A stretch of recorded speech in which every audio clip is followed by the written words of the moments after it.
அனைவருக்கும் வணக்கம். மார்ச் 25ஆம் தேதி சந்திர கிரகணம் ஏற்படுகிறது. இந்த சந்திர கிரகணம் நிகழும் நேரம் என்ன? இந்த கிரகணம் எங்கெல்லாம் தெரியும்? இந்த கிரகணத்தால் பாதிக்கப்படக்கூடிய ராசிகள் என்ன? பரிகாரங்கள் என்ன?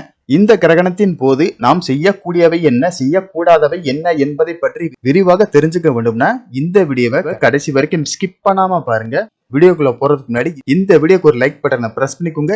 இது வரைக்கும் இந்த சேனல்ல சப்ஸ்கிரைப் பண்ணாதவங்க சப்ஸ்கிரைப் பண்ணிக்கோங்க. சூரியன், பூமி, சந்திரன் ஆகிய மூன்றும் ஒரே நேர்கோட்டில் வரும்போது பூமியின் நிழல் சந்திரன் மீது விழுவதால் சந்திரன் முழுவதுமாகவோ அல்லது பகுதியாகவோ மறைக்கப்படும் நிகழ்விற்கு சந்திர கிரகணம் என்று பெயர். இந்த நிகழ்வு பௌர்ணமி நாளன்று ஏற்படக்கூடியவை ஆகும். கிரகணம் நிகழும் நேரம். இந்த சந்திர கிரகணம் இந்திய நேரப்படி மார்ச் 25ஆம் தேதி காலை 10:23 மணிக்கு தொடங்கி மாலை 4:39 மணிக்கு முடிவடைகிறது. எங்கெல்லாம் தெரியும்? கிழக்கு ஆசியா, தென்மேற்கு ஐரோப்பா, கிழக்கு ஆப்பிரிக்கா, அட்லாண்டிக் பெருங்கடல், வட துருவம் மற்றும் தென் துருவம், தென் அமெரிக்கா, பசிபிக் பெருங்கடல் உள்ளிட்ட பகுதிகளில் பார்க்க முடியும். கவனமுடன் இருக்க வேண்டிய ராசிகள்: ரிஷபம், கடகம், சிம்மம், மகரம், தனுசு, மீனம். எளிய பரிகாரம்: கிரகணத்தின் போது உங்களின் மனதிற்கு பிடித்த தெய்வங்களை நினைத்து ஜபம், தியானம் செய்யலாம். ஓம் நமசிவாய, ஓம் நமோ நாராயணா, ஸ்ரீராம ஜெயம், ஓம் சரவண பவ போன்ற மந்திரங்களை உச்சரிக்கலாம். சந்திர கிரகணம் முடிந்த பின்பு குளித்துவிட்டு வீட்டை சுத்தம் செய்து விளக்கேற்றி அருகில் உள்ள கோவிலுக்கு சென்று வரலாம்.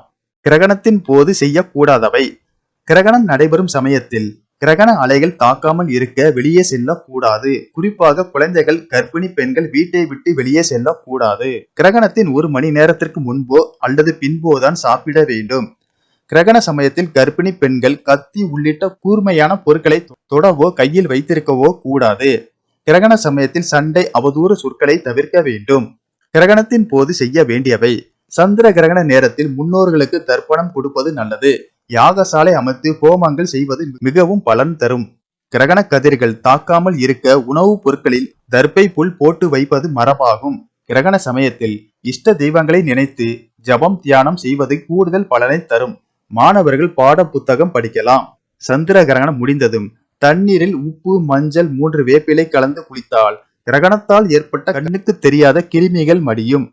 கிரகணம் முடிந்த பின் வீட்டை நன்றாக கழுவி சுத்தம் செய்து நாமும் நன்றாக சுத்தமான பின்னர் சுவாமி படங்களை சுத்தம் செய்து விளக்கேற்றி இறைவனை வழிபட நன்மை உண்டாகும்.